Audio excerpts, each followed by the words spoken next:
Assalamu alaikum wa rahmatullahi wa barakatuh.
بسم الله الرحمن الرحيم. هذا تكون له من قد يزون بني سيرا وعلانيا. بسم الله الرحمن الرحيم. هذا تكون له من قد يزون بني ليلا نهارا. بسم الله الرحمن الرحيم. هذا تكون له من قد يزون بني جمعا فرادا. بسم الله الرحمن الرحيم. بسم الله الذي لا يضر مع اسمه شيء في الأرض ولا في السماء وهو السميع العليم. الحمد لله الحمد لله الحمد لله رب العالمين. بنعمة ربي لا بمن كذبت يدي ولا بتراثي إنني متشكر. أنا شاكر ليوم، أنا شاكر لمشكور، شكرا بنعمة. اللهم صل على سيدنا محمد وعلى آل سيدنا محمد كما صليت على سيدنا إبراهيم وعلى آل سيدنا إبراهيم، وبارك على سيدنا محمد وعلى آل سيدنا محمد كما باركت على سيدنا إبراهيم وعلى آل سيدنا إبراهيم في العالمين إنك حميد مجيد.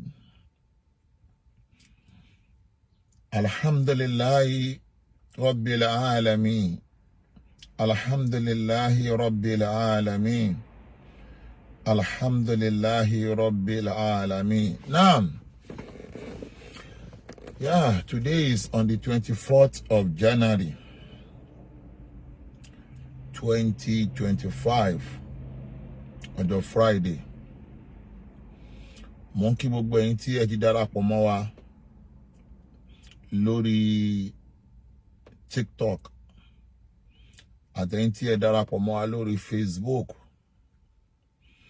Gbogbo wa ni mo ń kí pẹ̀lú gbólóhùn assalamu alaikum wa rahmatullahi wa barakatuh.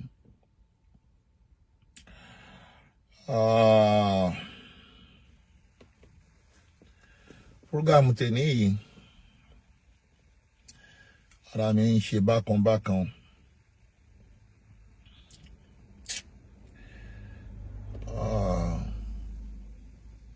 Ọlọ́run ọba abẹ́ gbogbo ohun tó ń jẹ́ ìdùnnú àti ìbànújẹ́,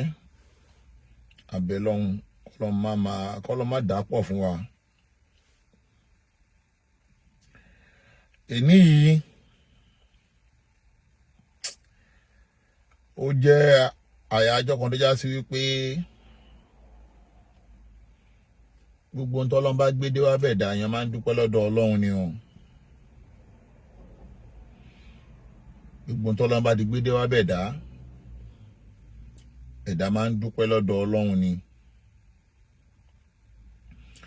Ẹ̀dá ní láti ní ìgbàgbọ́ wípé gbogbo ohun tó bá ṣẹlẹ̀ sóhun nínú ayé, inna lillahi wa inna ilayhi raji'un, ọ̀dọ̀ Ọlọ́run ni nǹkan náà ti wá. Ọlọ́run náà dẹ̀ ló tún ní solution sí nǹkan náà, so that ó yá sí pé abẹ́ Ọlọ́run gbogbo ohun tó ń jẹ́ ọkọ̀ ẹ̀ tipátipá pé dandan ni ẹ gbọ́dọ̀ dùn ni, Ọlọ́run má jẹ́ ó ṣẹlẹ̀ sí àwa àti ẹ̀yin.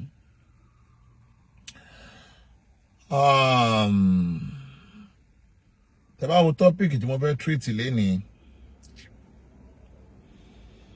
ẹ rí pé mo ní gbogbo àwọn ọ̀tá Marikaz. Tẹ́ bá ń sọ̀rọ̀ Marikaz, àwọn Marikaz pọ̀, àwọn kan ní Mararis àbí Makaris which are pọ̀, but Marikaz tá ń sọ̀rọ̀ ń pa ẹ̀ ní Marikaz Agege. Mo ní gbogbo ẹ̀yin tí ẹjọ́ ọ̀tá Marikaz Agege ṣe àti rojú ayé ló dé báyìí.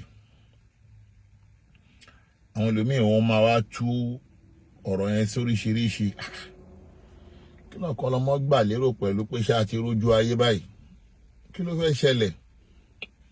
Wọ́n farabalẹ̀ kó mọ̀ pé ẹnà ń gbéyàwó bọ̀ wá bá lọ́rọ̀ ọ̀kan lọ́mọ, ó gbọ́dọ̀ gárùn. Wọ́n ṣáà farabalẹ̀ kó máa wo ibi tí mo fẹ́ bá yọ.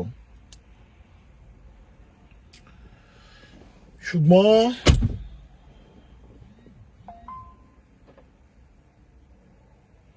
gbogbo ẹni tẹ́wọ́ lé gbé mo ti kí o. Ṣùgbọ́n kí n tó máa lọ, Mo ń fi àsìkò yìí dúpẹ́ lọ́wọ́ gbogbo ẹ̀yin tí ẹ ti follow new page wa Al-Mustaqim, Last Man Standing. Sheikh Adam Ali-Egbawi, you are welcome. Gbogbo ẹ̀yin tí ẹ ti follow new page wa Al-Mustaqim, Last Man Standing. Aki gbogbo yín. Ẹ̀yin tí ẹ ti follow new page wa, ẹ jọ̀ọ́ ẹ dákun abẹ̀yìn ẹ lọ bá wa darapọ̀, ẹ lọ bá wa follow new page Al-Mustaqim, Last Man Standing. Ẹ jẹ́ kí n share link yẹn sí bíbá yẹn again. Tí pé lágbára Ọlọ́run, ọjọ́ tí Facebook sọ fún wa pé ká ṣe sùúrù dá láti bẹ̀rẹ̀ live tó bá ti pé a bẹ̀rẹ̀ sí ní ṣe live program lórí Al-Mustaqim, Last Man Standing, so that page yẹn la máa lò fún gbogbo ohun tí a bá fẹ́ ṣe. Ẹ dákun ẹ lọ bá wa darapọ̀ mọ́ Al-Mustaqim, Last Man Standing. And secondly, okay, mo post video kan sórí ẹ̀ lánàá, jẹ́ kí n share video yẹn, jẹ́ n share link yẹn. Share link. And secondly, ẹ̀yin tí ẹ ti darapọ̀ mọ́ Al-Mustaqim, Last Man Standing group, a kí yín o, message sí pọ̀ àwọn tó fẹ́ darapọ̀ mọ́ Al-Mustaqim. Ṣùgbọ́n nǹkan tí mo rí ń bẹ̀ ni pé mo sọ ń jẹjọ́ pé èèyàn díẹ̀ la fẹ́, èèyàn díẹ̀ la pè, ọ̀pọ̀ la rí. So that àti wá mú nínú àwọn ọ̀pọ̀ tá a rí yẹn, a ti fi wọ́n sínú Al-Mustaqim WhatsApp group. Ṣùgbọ́n àwọn díẹ̀ nínú wọn la máa fi sínú executive. So that inú executive yẹn láti máa discuss ohun tó bá ní ṣe pẹ̀lú anything behind the camera. Because gbogbo ọ̀rọ̀ náà kọ́ la lè máa sọ lórí social media. Ẹ wo ọ̀rọ̀ tí mo yànnàná níjẹjọ nípa bàbá wa onínúure, bàbá wa Awon Ibrahim. Ẹ wo irú ọ̀rọ̀ yẹn tí mo yànnàná. Ṣé mọ̀ pé irú ọ̀rọ̀ bẹ́ẹ̀ yẹn tí Ọlọ́run fi fún wa láṣeyọrí lórí ẹ̀, a lè sọ lórí social media. But àwọn tó jẹ́ tinú ẹ̀yin, àwọn tó jẹ́ tinú ẹ̀yin tó bá wà nínú Al-Mustaqim, ó ṣeé ṣe kírú àwọn ọ̀rọ̀ bẹ́ẹ̀ ti máa tó wọn létí kó dé lórí social media. So that ló já sí pé àwọn tó bá wà nínú executive Al-Mustaqim, àwọn ló máa ní àǹfààní àti gbọ́ gbogbo orú nǹkan bẹ́ẹ̀ yẹn. Page yẹn láti send link yẹn fẹ́ tó bá fẹ́ join page yẹn. So wọ́n tó bá fẹ́ join Al-Mustaqim WhatsApp group executive, mo ti sọ owó la máa fi join yẹn o. Owó ni àwọn kan dẹ̀ ti darapọ̀ mọ́ executive tó ti san owó wọn. Àwọn kan ti san owó, ọ̀fẹ́ kọ́ ló bá dé o. Mo ti sọ fún ẹ, ọ̀fẹ́ kọ́ ló bá dé. Tó bá fẹ́ current, tó lè fẹ́ máa gbọ́ a lot of things tó ń ṣẹlẹ̀. Kódà gbọ́dọ̀pọ̀ àwọn cases tẹ́yìn rí tó dákẹ́ yẹn, ọ̀pọ̀lọpọ̀ àwọn cases tẹ́yìn pé adákẹ́ gbogbo ẹ̀ dákẹ́ rọ́rọ́ yẹn kò dákẹ́ o. Gbogbo ẹ̀ a lè máa wá sọ lórí social media mọ́. Because ọ̀pọ̀lọpọ̀ kọ́tà ń sọ lórí social media, àwọn tí ò ń ṣe mùsùlùmí ń gbọ́.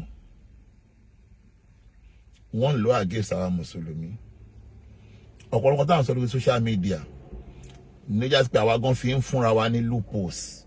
láti fi mọ whatness pẹ̀lú àwọn opponent. So that ọ̀pọ̀lọpọ̀ nǹkan kọ́ la máa discuss lórí social media. But wọ́n tó bá fẹ́ mọ bó ṣe ń lọ, tó bá fẹ́ mọ bó ṣe ń lọ, o lè darapọ̀ mọ́ Al-Mustaqim. O lè darapọ̀ mọ́ Al-Mustaqim. Ṣòye ìyẹn WhatsApp group.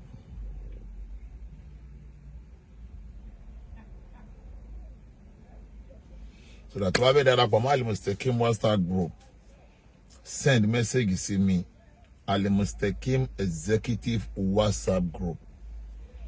send the message sí mi lórí +1 347 465 6509 kó béèrè owó tó máa san láti fi darapọ̀. Tó bá ti san pẹ̀lú ògo lọ́dọ̀ Ọlọ́run, ìwọ náà máa bá rẹ nínú Al-Mustaqim executive last man standing agbọ́dọ̀ Ọlọ́run. So that bí ìyẹn ṣe jẹ́ ní ẹ̀jẹ̀ di sanwó adúpẹ́ lọ́wọ́ yín Ọlọ́run bá bò yín láṣìírí bá fi ọ̀pọ̀ rọ́pò. Now kí n tó máa lọ síbi topic tí mo fẹ́ treat lénìí nípa ọ̀rọ̀ tí mo fẹ́ sọ nípa àwọn tí wọ́n jẹ́ ọ̀tá fún Marikaz. Tọ́rọ̀ yẹn dẹ̀ máa ní í ṣe pẹ̀lú àwọn tá a jẹ́ ọmọ Marikaz náà. Torí pé àwọn ọmọ Marikaz Ọlọ́run ṣe oore kan fún wa lọ́sẹ̀ méjì ọ̀sẹ̀ méjì sẹ́yìn nsìn. Tó yá pé bó ṣe ń dùn mọ́ wa bẹ́ẹ̀ ló ń dùn àwọn ọ̀tá. Àbí ẹ gbọ́, bó ṣe ń dùn mọ́ wa bẹ́ẹ̀ ló ń dùn àwọn ọ̀tá.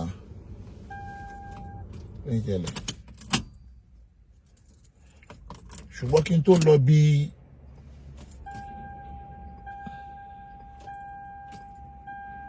oore tí Ọlọ́run ṣe fún àwọn ọmọ Marikaz, ẹ jẹ́ n kọ́kọ́ bá àwọn ìdílé bàbá wa Sheikh Kamaruddin Ajala,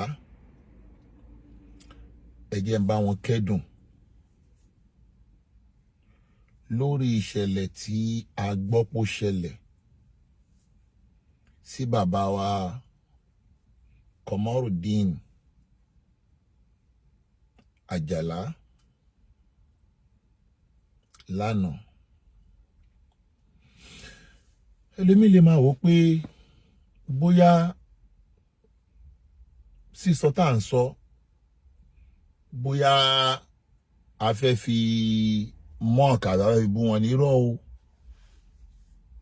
Àníyàn tí bá fi ń sọ nǹkan bá tó ní mi fi dá mi lẹ́jọ́ o. Ṣùgbọ́n nǹkan kan tí mo fẹ́ ká lọ mọ̀ ni wípé bàbá wa Kamaruddin Ajala tó kú yìí, gbogbo wa la mọ̀ bí wọ́n ṣe jẹ́. Àfáà ni wọ́n, inú àwọn àfáà tá à ń yí lórí social media ni wọ́n.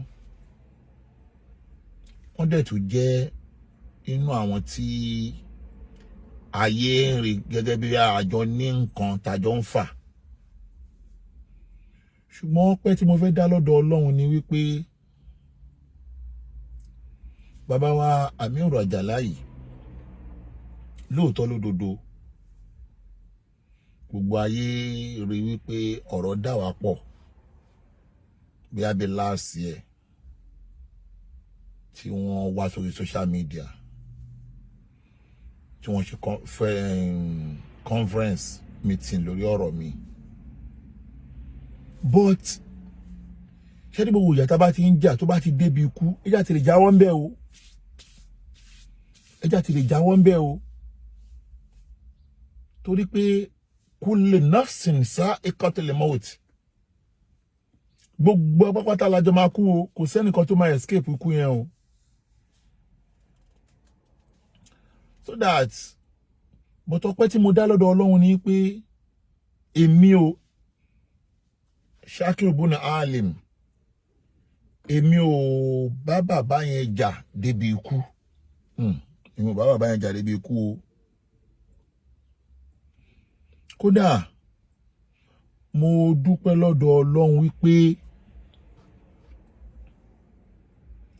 lóòótọ́ lódodo àwọn lè ní case pẹ̀lú mi which is tí mo gbọ́. Ṣùgbọ́n ọ̀rọ̀ kan ní fẹ́ sọ nípa bàbá yẹn lénìí tí àwọn èèyàn ò mọ̀ tẹ́lẹ̀, tí mi ò dẹ̀ sọ lórí social media nípa apájọ ń ṣẹjọ́. ni mo fẹ́ kí àwa tó kù náà ká tara ilé ìkẹ́kọ̀ọ́. Mo fẹ́ ká tara ilé ìkẹ́kọ̀ọ́. Ṣé mọ̀ pé bàbá yẹn ṣe conference fídíò kan lé mi lórí nípa pé ọ̀kan lọ́mọ o, ó ní kéèsì o, ọ̀kan lọ́mọ gbá, ọ̀kan lọ́mọ àwo, ìyẹn kọ́ mo fẹ́ lò. Èmi náà mo ṣe fundamental human right lábẹ́ òfin ipe ìjọba ẹ gbà mí o, àwọn kan ń dúnkokò mọ́ mi o, àwọn kan lọ forúkọ mi sí kinní kan o, àwọn kan ṣe gbá o, àwọn kan ṣàwo. Èmi náà mo lọ ilé ẹjọ́ láti lọ jà fún fundamental human right mi lábẹ́ òfin. Ìyẹn la wá ń bá bọ̀, tá ń bá bọ̀ kó tó wá di wípé mo gbọ́ ẹ gbọ́ mi o. Bàbá yìí wu àwọn ìwà méjì kan tí fẹ́ ká tara ẹ̀ kẹ́kọ̀ọ́ ni o. Èèyàn ò lè pé o lè láìlè kamal. Ẹ rí pé bàbá yìí ló kọ́kọ́ jáde ọjọ́ kìíní àná tó nóhun yọ̀ǹda gbogbo ohun tó jẹ́ case láàrin àwọn àti ẹ̀sìn àlùnákà páwọn òṣèjọ́ mọ́. Bàbá yìí ló kọ́kọ́ jáde nígbà yẹn páwọn òṣèjọ́ mọ́, àwọn òdẹ ṣe kóòtù mọ́. Bàbá yìí ló kọ́kọ́ jáde. Ní tí wọ́n bá ṣe tó bá ti kú ní dáadáa ni ká máa sọ. Nígbà tí kéèsì mi àti wọn náà tún wá bẹ̀rẹ̀ tèmi náà lọ ṣe fundamental human right lábẹ́ òfin, bàbá yìí tún wá lọ sí zone 2. Ẹni tó jẹ́ bí AIG ní zone 2 wọ́n pè fún ìpàdé àlàáfíà. Bàbá yìí wá lọ sọ ní zone 2 pé ẹjọ́ tó wà láàrin èmi àti àwọn ẹjọ́ láàrin èmi àtàwọn o. Bàbá yìí náà wọ́n yọ̀ǹda fọ́lọ́ àwọn òṣèjọ́ mọ́ pẹ̀lú mi. Mo gbọ́ tí bàbá yìí sọ fún àwọn lọ́ọ̀yà mi, but mi ò fi gbogbo ara gbà. Ní kò yẹ kí n sọ lórí social media torí pé ète lógún mi fi gbogbo ara gbà mi jẹ́ sọ lórí social media, but àwọn lọ́ọ̀yà mi sọ fún mi pé bàbá yìí sọ pé àwọn ò ṣẹjọ́ pẹ̀lú mi mọ́. Ló fa sábàbí tí èmi náà fi sọ fún àwọn lọ́ọ̀yà mi pé kí wọ́n lọ yọ orúkọ wọn kúrò nínú àwọn tèmi náà ń bá ṣẹjọ́. Èmi náà wá sọ fún àwọn lọ́ọ̀yà mi pé kí wọ́n lọ yọ orúkọ bàbá yìí kúrò nínú àwọn tèmi náà ń bá ṣe ẹjọ́, ipe mi ò bá wọn ṣe ẹjọ́ mọ́. Ló fà á tó fi já sí wípé kóòtù tí a ṣe gbẹ̀yìn ní around September 9, 2024 wọ́n ti yọ orúkọ bàbá yìí náà kó náwọn tèmi náà ń bá ṣẹjọ́. Mo ń dúpẹ́ Ọlọ́run pé Ọlọ́run ò ní kí màdí bàbá yìí jẹ́ jàjà àdínú sàárè ni o. So that ìwọ tó bá wò pé alájọ ọ̀kan lọ́mọ Ọlọ́run ti má kì mí kí pé ọ̀tá mi kú o, ọ̀tá mi gangan ò kú o. Má kì mí kí pọ́tá mi kú o. Má kì mí kí pọ́tá mi kú o. Mùsùlùmí lèmi. Bí Islam tèmi ṣe rí bẹ́ẹ̀ lèmi ṣe ń hùwà yìí o. Títí ò bá wá rí bẹ́ẹ̀ wàhálà ti ẹni jú bí Islam tí ẹ ṣe rí fáwọn èèyàn. Wọ́n wá yọ orúkọ bàbá yìí kó nínú àwọn tèmi náà ń bá ṣẹjọ́ ní September 9. After that,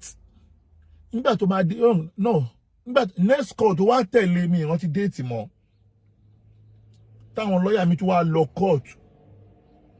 Wọ́n tún wá rí bàbá yìí ní court. Bàbá yìí tún wá court. Àwọn lọ́ọ̀yà mi wá ń sọ fún bàbá yìí wípé bàbá ṣé bí wọ́n ti yọ orúkọ yín kúrò nínú àwọn tí Ọ̀kanlọ́mọ bá ṣẹjọ́. Ọ̀kanlọ́mọ ti ní ká yọ orúkọ yín. A dẹ̀ ti yọ orúkọ yín kúrò ńbẹ̀ kí lẹ tún wá ṣe ní court. Mo fẹ́ kọ́ ẹlẹ́kọ̀ọ́ nínú ọ̀rọ̀ tí mò ń sọ ni o. A dẹ̀ ti yọ orúkọ yín kúrò ńbẹ̀ kí lẹ tún wá ṣe ní court. bàbá yìí wá sọ ọ̀rọ̀ kan ó ní orúkọ tàwọn ni wọ́n yọ àwọn tó kù tọkàn lọ́mọ ń bá ṣẹjọ́ yẹn náà àwọn èèyàn wọn ní àwọn òdẹ lè fi wọ́n lẹ̀ bàbá ṣe sọ nìyẹn pé àwọn èèyàn àwọn ní torí àwọn tí mo pè lẹ́jọ́ fún fundamental human rights ni omi ṣe criminal case pẹ̀lú anybody o àwọn tí mo pè lẹ́jọ́ àwọn mọ́kànlá ni èèyàn mọ́kànlá tí mi ní dárúkọ lórí social media fún fundamental human rights mi mo wá yorùkọ bàbá yìí kò ń bẹ bàbá wa ní àwọn tó kù tó pè lẹ́jọ́ yìí náà àwọn èèyàn òun ní àwọn ò lè fi wọ́n lẹ̀ àwọn lẹ́yìn àwọn sọ pé àwọn ọba yín ṣẹjọ́ mọ́ o ẹ má wá kóòtù mọ́ o ọjọ́ yẹn ni wọ́n wá adjourn case sí January 23rd 2025 ìjọ táwọn lọ́yà mi bá wọn sọ̀rọ̀ gbẹ̀yìn kan máa wá kóòtù mọ́ next court tá tún máa lọ ló wá jẹ́ àyájọ́ àná gangan on the 23rd on the 23rd yẹn gangan tán ní kán máa wá mọ́ yẹn ọjọ́ yẹn gangan àná yẹn gangan lọ́lọ́wọ́ á kí bàbá ìwà ṣíwọ́ ọṣẹ́ ṣé ti rí pé gbogbo nǹkan láyé yìí ó máa ń so mọ́ra wọn ni àná yìí gangan wọ́n ti ní kí bàbá yẹn máa wá kóòtù mọ́ torí pé àbá wọn ṣẹjọ́ mọ́ but bàbá yìí sọ pé òun ò lè fi àwọn èèyàn wọn lẹ̀ làwọn ṣe ń wá kóòtù next court tá máa wá lọ ní on the 23rd ló jẹ́ àyájọ́ ọjọ́ àná àṣé báwọn lọ́yà ṣe sọ àṣọba tó ní wá ti fòǹtẹ̀lú pé èyí tí bàbá yẹn wá o ni bàbá yẹn máa wá mọ́ bàbá yẹn ò ní wà mí mọ́ mi fi yọ wọn o torí pé àìwá mọ́ bàbá yẹn tí bàbá yẹn ò ní wá kóòtù mọ́ tí wọn ò sì ní wá kóòtù mọ́ láyé àti láyé bẹ́ẹ̀ náà ni jọkọjọkọ ẹni tó pe ẹjọ́ àtẹni tó ń jẹ́ ẹjọ́ àtẹni tí wọ́n lọ ń bá nílé ẹjọ́ àtàwọn tí wọ́n fẹ́ dá ẹjọ́ ọjọ́ kan gbogbo alájọ máa fi ayé yìí lẹ̀ ọjọ́ kan gbogbo alájọ máa fi ayé yìí lẹ̀ ó ti wà ní láòlì máa fún sí lọ́dọ̀ Ọlọ́run pé wíwá tí bàbá yẹn wá sí last court tó ní kí bàbá yẹn má wà mọ́ tí bàbá yẹn sọ pé àwọn ò lè fa àwọn èèyàn wọn lẹ̀ nígbà tó Ọlọ́run ti wá kádàrá pé àtàwọn èèyàn wọn àtẹni tó bá wọn ṣẹjọ́ àtẹni tí wọ́n jọ ń ṣẹjọ́ gbogbo wọn máa fira wọn lẹ̀ ìjọ kan báyìí nǹkan on the 23rd of January ọjọ́ tá a wá fẹ́ ṣe ẹjọ́ gangan lánàá náà ni bàbá yìí wá ṣíwọ́ ọṣẹ́ kọlọ tó wá kádàrá pé àṣẹjọ́ náà ò tún wá ní síìtì lánàá lèmi bí sọ́njọ́ tí bàbá Muyideen Bello kú ipe talento mọ ẹni tí kú kàn má fi kú yọ ẹni tó bá kú má yọ ẹni tó bá kú pé lágbájá ti kú má yọ ọ ẹ má yẹ ká máa fi kú yọra wa mọ́ lèmi ṣe ń béèrè lọ́wọ́ wájọ́ tí bàbá Muyideen Bello kú mo mú nọ́ọ̀sù kan wá nọ̀rọ̀ àwọn àfáàjẹ́rán mo ní okú mọ̀lẹ́mà ní yàtì mo ní okú mọ̀lẹ́mà ní yàtì filibari yàtì járí mo ní máa ń zìn dùnìyẹ bìdárì kọ̀rárì bàìnàmá mo ní bàìnàmá yúrọ̀lẹ̀ ìzánú fìyà mukibiran ata sọ̀rọ̀ lè abarumina lè akibari mo ní àáfàá wa sọ wípé bàbá mudiru Marikaz àfisọ̀húnlọ́wù ẹnu ọmọdé gbá náà sùn náà kí n tó padà pàdé ẹnu tíra wọ́n ní hukumu lima ní yàtì ìdájọ́ péyàn máa kú nínú ayé ìdájọ́ péyàn máa fi ayé yìí lẹ̀ ìdájọ́ pé gbogbo wa la máa kú ìdájọ́ pé ikú ń pa èèyàn filibari ìyàtù jáàrì ihun tó máa lọ gbére ni o filibari ìyàtù jáàrì very modern títí láì ni wọ́n máa kú hours minute ìṣẹ́jú làwọn èèyàn máa kú nínú ayé filibari ìyàtù jáàrì máa zìn dùnìyẹ bidari kọ̀rárì afáàní máa zìn dùnìyẹ ayé tá jọ wà ńbẹ̀ yìí bidari korari kò ṣe bí tá máa wà ńbẹ̀ lọ títí láéláé wallahi tallahi kò ṣe bí tá máa wà lọ títí láéláé ma'afi dunya bidari korari ayé tá wà ńbẹ̀ yìí no permanent kò wà permanent ó ní bayinama yurol insanu fiya mukibiran ó ní bayinama yurol insanu fiya mukibiran afáàní jẹ́ kí n sọ fún ẹ o ó ní bayinama yurol insanu fiya mukibiran ó ní gbogbo bí gbogbo wa ṣe lajú tá a gbọ́ lánàá bá ṣe gbọ́ ìròyìn wípé bàbá wa Amiru Àjàlá fi ayé lẹ̀ bá ṣe gbọ́ lójijì bayinama yurol insanu gbogbo wa ṣe ń gbọ́ yẹn ata sọ̀rọ̀ abarumina le akibari àfààní ata sọ̀rọ̀ abarumina le akibari ìròyìn mi tún ń bọ̀ o tọ́mọ lẹ́nu mi tún kú o ta ló wá mẹ́ni tó kú tọ́mọ ló kú ata sọ̀rọ̀ abarumina le akibari ìròyìn mi tún ń bọ̀ tọ́mọ tún gbọ́ pé èèyàn kan tún ti kú o ta ló mẹ́ni tí kú kan bí mo yẹ sọ́njọ́ tí bàbá mú ìdí ìbè lónìí yẹn Amiru Àjàlá ò ṣàárẹ̀ o Amiru Àjàlá ò ṣàárẹ̀ o tọ́lọ́ fi ní ikú dé o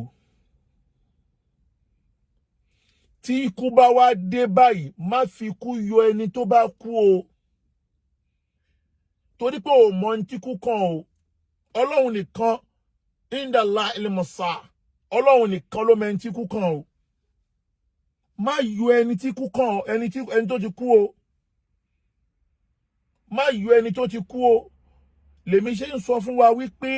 ẹ jẹ́ á mú nǹkan ẹ jẹ́ á mú simple kókókó tá fi mú ayé yìí afẹ́ṣẹjọ́ o afẹ́ṣẹjọ́ o afẹ́ṣẹjọ́ o èmi ò ní kí o máa ṣẹjọ́ o torí mi náà ń ṣẹjọ́ o wallahi tallahi torí pé tí kì bá ń ṣe pé ẹ̀rù àwọn tá à ń bá ṣẹjọ́ ń bà wá pé tá bá fi wọ́n lẹ̀ fọ́lọ́run àmọ́ ìgbésẹ̀ tí wọ́n lè gbé ni ẹ dákun ṣe bí wí ẹjọ́ náà la wà tí kú fi dé yìí ẹni tí wọ́n sọ pé kó má wá sí ilé ẹjọ́ mọ́ tán ní dandan àwọn fẹ́ wá sí ilé ẹjọ́ tí wọ́n tán dẹ̀ wò pé nítorí àwọn ọmọ ìyá àwọn tájọ́ ń ṣẹjọ́ Ọlọ́run wá ní pé àtàwọn tó wá àtàwa náà ọjọ́ kan tó gbogbo alájọ máa fi ẹjọ́ lẹ̀ orí ẹjọ́ orí nǹkan kan náà lẹ̀dá máa kú sí alẹ́ àkúmùtàkà zuru àtàzúrì tù bílì makabira alẹ́ àkúmù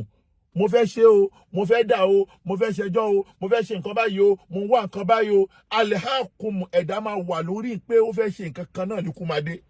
takazuru atazuri tu bil makabira orí ìgbésẹ̀ kan lẹ̀dá máa wà títí máa fi wọnú sàárè ẹ̀dá ò ní achieve aim ẹ̀tàn láyé kó tó di pé ikú dé ó máa wà lórí ìgbésẹ̀ kan náà ní kú máa fi dé kí wá ló mọ̀ tí kú máa ká mọ́ ẹ lọ́wọ́ ló já sí pé ìwọ̀nba ní kó dín ọmọlàkejì ẹsẹ̀ mi mọ́ mo bọ́kọ̀ lọ́mọ ṣe rí ìbẹ́ pé mo burú tó bá yẹn fa kéèsì tó lórí social media yìí ṣé ti bá sọ fún yẹn lè bí pé mi ò bẹ́ anybody ṣe criminal case yìí tó pé mi mo ní èmi gangan ni mo wá lọ complain against èèyàn mi ò bẹ́ ní gbogbo kéèsì mo ṣe lórí social media mo defend ni mo ń defend ni ṣé bẹ́ẹ̀ ni wọn bèmí náà lórúkọ jẹ́ ni ẹ̀mí tó bá mi lórúkọ jẹ́ tí mo filẹ̀ fọ́ lọ́hùn ẹnìkan ò lè escape tó bá ti ń sọ̀rọ̀ lórí social media pé ò bá ẹ̀ lórúkọ jẹ́ àbí wọn kọ́ má bẹ́ẹ̀ lórúkọ jẹ́ ẹjẹ́ àgbàpọ̀ lọ́hùn lọ́ba tó ń ṣe ohun gbogbo lẹ́yìn pé mo fáìlì fún fundamental human rights mi lábẹ́ òfin àyìnbó criminal case tèmi náà ní tí mo lè fi fight fún yàn báyìí tí mo lè bá yàn jà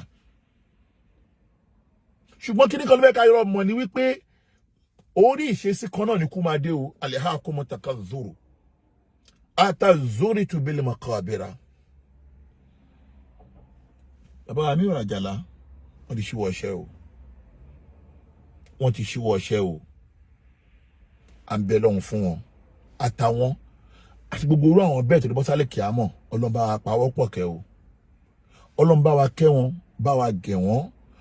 bá wa ṣe wọ́n ní ẹrú wọ Ọlọ́run tó máa gbà lẹ́rú èyí tí mò ń sọ yìí ṣó mọ̀ pé ẹrù ìjà kọ́ ọ̀kọ̀lọ́mọdé kó ònú ẹmu ẹ̀kí ẹran bí rẹ̀ kọ́ ewúrẹ́ ò ṣe é wì láàyè ẹmọ kó máa dáná rú.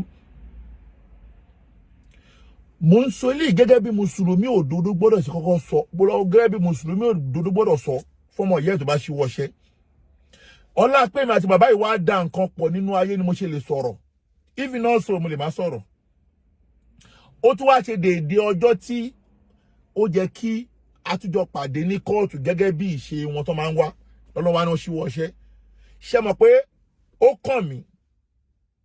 ṣùgbọ́n náà tó gbà kàn mí mo gbọ́dọ̀ sọ. ṣé wá rí kinní kan mo wá fẹ́ clear lórí bẹ́ẹ̀ lénìí. ọlọ́run nìkan la láforíjì o wọ́n Saheed Afọlábí. ọlọ́run nìkan lọ́ba láforíjì ṣùgbọ́n tọ́rọ̀ bá dà wá àti ẹ̀pọ̀ náà gbìyànjú àti wá àforíjì lọ́dọ̀ ẹ̀ náà. èmi ò mọ̀ mo dẹ̀ lè mọ̀ torí pé tó bá ní pé o mọ̀ àbòsí nìyẹn. ìhun tó bí míṣkílà láàrin màjì bàbá yìí gbogbo ayé ló mọ̀. ṣùgbọ́n adúpẹ́ lọ́dọ̀ Ọlọ́run pọ́nlọ́n ti bá abomi sùúrù sí i kó tó di pé èmi náà ṣe ohun tí mo ṣe ní zone 2. nǹkan kan ló kọ́kọ́ wá tèmi náà kọ́kọ́ pé wọ́n ṣàkíyèsí. ẹ̀rí nǹkan báyìí o àwọn àna mi náà ń ṣe báyìí o èmi náà ṣe báyìí o ṣùgbọ́n gbogbo kinní yìí Ọlọ́run nìkan lọ́ba láforíjì. láti inú tèmi Ọlọ́run o mo bẹ̀ wọ Ọlọ́run tó bá rí torí pé wọ Ọlọ́run nìkan ni akamul hakimin òun nìkan ló mọ ẹjọ́ dá. gbogbo nǹkan à ń kóra wa lọ ilé ẹjọ́ yìí sí ẹni tẹ́nu ẹ̀ bá dùn ládájọ́ ló máa gbáre fún. ẹni tẹ́nu ẹ̀ bá dùn tí lọ́ọ̀yà ẹ̀ bá mọ ẹjọ́ rò ládájọ́ máa gbáre fún. ṣùgbọ́n lọ́dọ̀ Ọlọ́run akamul hakimin òun nìkan ló mọ ẹjọ́ dá. Ọlọ́run o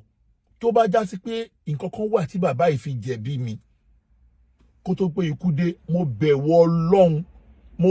Ọlọ́run má fi ẹ̀bi yẹn má fi bí wọn lálẹ́ kìámọ̀. mo yọ̀ǹda gbogbo ohun tó bá wà láàrin èmi àti bàbá yìí tí kò fi dé tó bá wà lórí ẹ̀mí wọn sí mi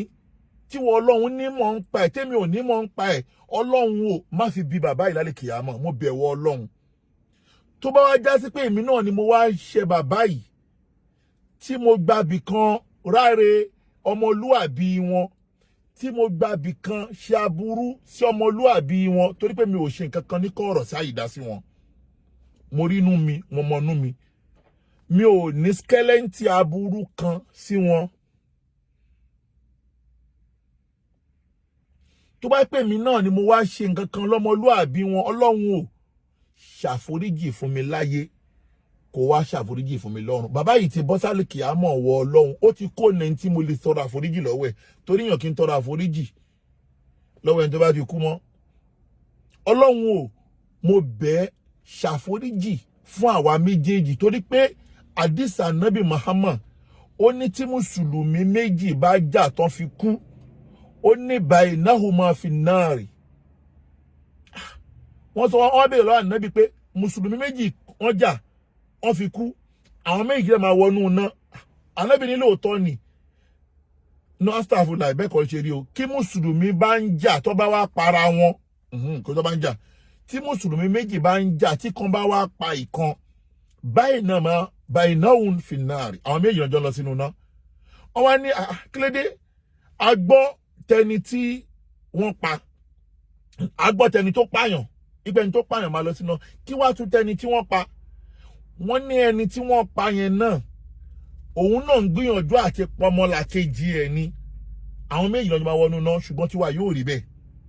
ìjà là ń jà èmi ò rókú sí wọn. kódà nígbà tí mo gbọ́ lánàá ọwọ́ mi bọ́ lẹ́yìn tó èyí tẹ́ ká parí torí èmi tí àtúkọ̀ tí mo bá àwọn lọ́ọ̀yà mi sọ̀rọ̀ mo ti bá àwọn lọ́ọ̀yà mi sọ̀rọ̀ pé báwo ni kóòtù o báwo lẹ ṣe kóòtù o ni mo ń gbọ́rò yẹn lọ pé Amiru Ajala èmi jẹ́ tí ń bẹ̀rẹ̀ pé Amiru Ajala wà kóòtù ni ẹni pé wọn wà kóòtù o torí wọn ò lè ṣe kọ́ mọ̀ wà kóòtù Aliwoye wọn ò lè ṣe kọ́ mọ̀ tó pé àdúgbò wọn la ti ń ṣẹjọ́ ọjọ́ àná ìwà lọ́jọ́ kóòtù gangan the 23rd abẹ́ lọ́hun láàrin èmi àti wọn àti gbogbo àwa tó kù bẹ́ẹ̀ Ọlọ́run ṣàforíjì fún gbogbo wa o ṣàforíjì gbogbo Ọlọ́run o ẹnìkan ò mẹjọ dá lẹ́yìn wọ Ọlọ́run o. Ọlọ́run dáríjì wá o. A ti ṣe, a ti wù, ó kù díẹ̀ káàtó. Gbogbo tó bá kù sí, Ọlọ́run dáríjì wá o. Àbẹ̀wò Ọlọ́run o. Àbẹ̀wò Ọlọ́run. Àwa tó dẹ̀ kù láyé náà. Àwa tó kù láyé náà. Àwa tó kù láyé náà, ẹ jẹ́ ká tara ilé ìkẹ́kọ̀ọ́ o. Èmi ò ní kíyàn má ṣe ẹjọ́, má ṣe mi gbọ́ o, torí pé èèyàn ló máa dì mú sí pé ọkàn lọmọ ní kẹ́ má ṣe ẹjọ́ mọ́ o. Ìwọ tẹ́jọ́ ń ṣe máa ṣe ẹjọ́ ẹ lọ. Ṣùgbọ́n kan lẹ́kọ̀ọ́ ló mọ̀ ní wípé ọjọ́ kan náà gbogbo wa máa fẹjọ́ lẹ̀ o. Ọjọ́ kan náà gbogbo wa máa da ẹjọ́ yẹn lẹ̀ báyìí. Torí gbogbo agídí tí gbogbo wa jọ ń ṣe yẹn, torí èmi náà ń ṣagídí o, èmi náà ń ṣe agídí o. Torí mi náà ẹni tó ṣe aburú fún mi, ọkàn tèmi náà ò gbà pé kọ́rọ̀ yẹn lọ bẹ́ẹ̀. Ṣùgbọ́n at the same time, Mùsùlùmí ò gbọ́dọ̀ jáde bí ikú. Ó gbọ́dọ̀ jáde bí ikú. So that ẹni tá dẹ̀ ń rò pé náà aláburú lòun náà ní káláburú náà máa tẹ̀lé kó máa tẹ̀lé yìí náà kó máa kẹ́kọ̀ọ́ pé gbogbo aburú tí yàn ń ṣe yìí ọjọ́ kan ikú máa ṣíwọ́ ọṣẹ́. Ikú máa ṣíwọ́, ó máa ṣíwọ́ wa níṣẹ́. Ó dá èèyàn kan ò lè mú ẹ, ẹnìkan kan ò lè mú wa, ẹnìkan kan ò lè ṣe kíní kan, onẹ́ni, omọ̀yàn, onẹ́nu, onówó, oní gbogbo ẹ̀, ṣé agbára ikú, ṣé gbogbo ẹ̀ ká ikú ni? Gbogbo ẹ̀ ò ká ikú. Nídìí eléyìí lẹ́ẹ̀kan sí, Ọlọ́run bá wa kẹ́ bàbá wa Amiru Àjàlá, Ọlọ́run bá wa gẹ̀ wọ́n, bá wa gbà wọ́n lẹ́rú. Àwa tó kù náà, má kánjú pa wá o, má kánjú pa wá o, má kánjú pa wá o. La hawla wala quwwata illa billahi al-aliyyil azim. Àbá ní ká ṣe bismillah kúlú aláwọ̀ fún wọn, but a lè sọ bóyá wọn nígbàgbọ́ ń bẹ̀. Ṣùgbọ́n Ọlọ́run ò ṣàbá wa kẹ́ wọn, bá wa gẹ̀ wọ́n. La hawla wala quwwata illa billahi al-aliyyil azim. Tó bí yẹn ṣe jẹ́ nìyẹn ní ẹgbẹ́ kan. Ẹlẹ́ẹ̀kejì inú ọ̀rọ̀, mo wá ní gbogbo àwa tí a jẹ́ ọ̀tá Marikaz Agege àbí ọ̀tá Mudiru Marikaz Agege, ṣáwa náà rojú ayé. Gbogbo àwa tá a jẹ́ ọmọ Marikaz, mo kọ́ bára wa dúpẹ́ lọ́dọ̀ Ọlọ́run. Gbogbo àwa tá a fi ẹ̀mí kan, ọkàn kan, ara kan tá a fi tẹ̀lé Mudiru Marikaz, a dúpẹ́ lọ́dọ̀ Ọlọ́run wípé Ọlọ́run ò fún ọ̀tá lọ́rọ̀ sọ lé wa lórí. Nítorí wípé ẹ wo bí Ọlọ́run ṣe dán wa wò lọ́dún 3, ọdún 2, ọdún 4 sẹ́yìn lórí Mudiru Marikaz. Àfi bí ká sọ wípé àbí bàbá yìí jẹ̀bi Ọlọ́run ni. Ẹni tí ò ní ìgbàgbọ́ gan á lè fẹ́ ronú pé ṣé bàbá yìí jẹ̀bi Ọlọ́run ni? Bele ta ṣe Mudiru ò jẹ̀bi Ọlọ́run, kò jẹ̀bi Sheikh Adam, kò dẹ̀ jẹ̀bi Ànábì Muhammad. Torí gbogbo ohun tí wọ́n lọ mọ́ Mudiru lẹ́sẹ̀ pátá, àwọn tí wọ́n lọ mọ́ Mudiru lẹ́sẹ̀ gan mọ̀ pé Mudiru ò ṣe ohun tí wọ́n sọ pé Mudiru ṣe. Mọ́sálàn wọ́n ní Mudiru bú sàábé o, ó bú sàábé o. Ẹ dákun, ṣé Mudiru tí ń ṣe àdúrà fún àwọn sàábé lẹ́tún ó bú sàábé? Ẹni tó wá ṣe àpèjúwe wípé Mudiru ó ń bú sàábé o, ó ṣàpèjúwe o, ó ṣàpèjúwe o. Ẹni tó wá ṣe irú ẹ wá o bọ́ lọ́hún ṣe ń ṣọ̀rọ̀ onítọ̀hún náà sìn. Ṣègbọ́n ọjọ́ náà rèé bí àná. Ọjọ́ tí ọmọ ọ̀yá tó ń sọ̀rọ̀ nípa Sheikh Adam, tó ń sọ̀rọ̀ Sheikh Adam pé Sheikh Adam wúnú o, ṣé wàá dámọ̀ ṣe gbá o, ṣé wàá dámọ̀ ṣe gbá nítorí kó fẹ́ bá Mudiru Marikaz jà. Ẹ jẹ́ ká dúpẹ́ lọ́dọ̀ Ọlọ́run. Ọlọ́run ti dá wa láre. Àsìkò ìjà kọ́ la wà mọ́ yìí. Ìjà ti kọjá, á ti jà lásìkò ojú ogun. Tí ọ̀kan lọ́mọ dúró tán, tí ó sọ nítọ̀hún,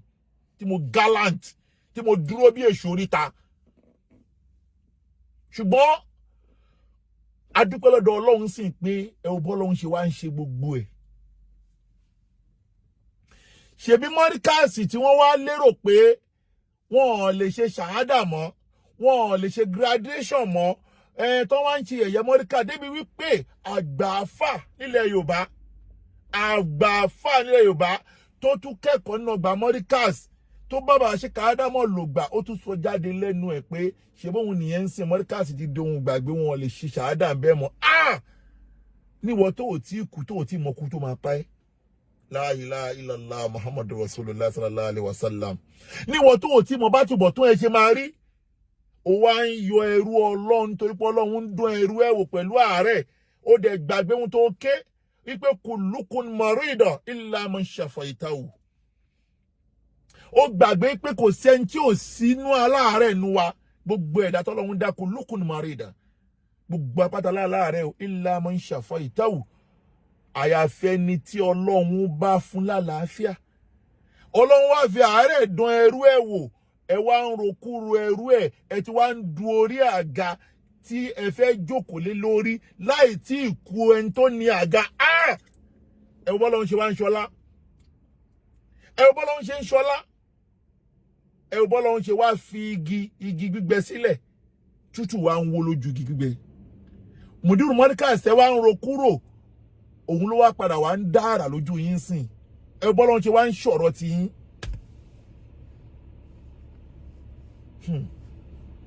Ẹ bọ́lọ́ ṣe ń ṣọ̀rọ̀ yín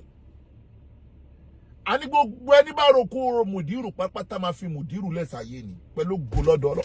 mùdírù tí mò ń sọ ń ṣe mùdírù lẹ́yìn o gbogbo ẹni bá roku Sheikh Habibullah Adam Abdullahi Al-Khilori gbogbo ẹni tó bá ní kí Sheikh Habib kú máa fi Sheikh Habib lẹ́sàáyé ni pẹ̀lú gòlọ́dọ̀ Ọlọ́run ọlá bàbá tí Ọlọ́run ní kí wọ́n tara wọn jáde ọlá ìgbìyànjú bàbá yẹn sínú Islam ọlá àṣekún tí bàbá yẹn tún ṣe sí iṣẹ́ bàbá rẹ̀ ẹ lọ múrú àléfà tó dàbí Sheikh Habib wà ní gbogbo ilẹ̀ Yorùbá tẹ́ pé ohun tí bàbá ẹ̀ ṣe sílẹ̀ ó ṣàṣekún tí bàbá ẹ̀ ṣe sílẹ̀ bíi tinú ọgbà Marikaz yẹn lẹ́yìn ìgbà tí Sheikh Adamu lọ ni wọ́n open diploma 2010 2024 wọ́n ti open university ṣerú ẹni tó wá ní kànáà àbáyìí ni wọ́n kan tún wá ń ronú pé kí aburú ṣe tí ó dẹ̀ dútàrẹ ẹnìkan mùdírù wà láàyè pé gbogbo ohun tí wọ́n ń ṣe sínú ọgbà Marikaz yẹn kí wọ́n lọ fi dá tara wọn lẹ̀ tó bá pé tara mùdírù ni mùdírù dálẹ̀ nìyẹn Sheikh Habib ni mò ń sọ o tó bá pé tara wọn ni wọ́n dálẹ̀ ni wo bí lè kéwù wọ́n ṣe máa gbòòrò lẹ́nìí wo bí lè kéwù wọ́n ṣe máa gbòòrò bàbá yóò wá dútàrẹ o bàbá yìí gbàgbé pé òun bímọ o bàbá yóò ronú pé òun bímọ o wọ́n tún ṣe interview bàbá yìí njọ́ kan bàbá yìí tún sọ pé ọgbà Marikaz kò ṣe tọmọ òun bàbá yìí náà ọgbà Marikaz yóò ṣe tọmọ òun ogún gbogbo mùsùlùmí ni